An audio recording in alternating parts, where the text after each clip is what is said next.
পানি কেন অদ্ভুত, এর বৈজ্ঞানিক গোপন রহস্য। Why water is the strangest liquid on earth, science explained কে।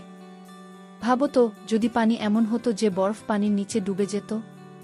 যদি পানি 100 ডিগ্রি সেলসিয়াস নয় 50 ডিগ্রি সেলসিয়াসতেই ফুটে যেত, আমরা বেঁচে থাকতামই না। পানি এমন এক অদ্ভুত পদার্থ যা ছাড়া পৃথিবীতে জীবন সম্ভব হতো না। বরফ ভেসে থাকার রহস্য। পানি বরফ হলে তার ঘনত্ব কমে যায়, ফলে বরফ ভেসে থাকে।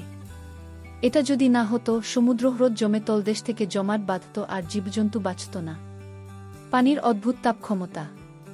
পানি প্রচুর তাপ শোষণ করতে পারে, কিন্তু তার তাপমাত্রা ধীরে পরিবর্তিত হয়।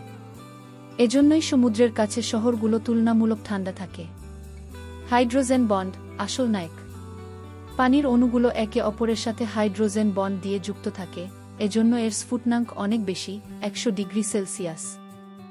অন্যথায় পৃথিবীর সাধারণ তাপমাত্রায় পানি গ্যাস হয়ে যেত। পানির 3টি রূপ একই সাথে। পানি একমাত্র পদার্থ যা পৃথিবীর তাপমাত্রায় একসাথে কঠিন, তরল, গ্যাস আকারে থাকতে পারে।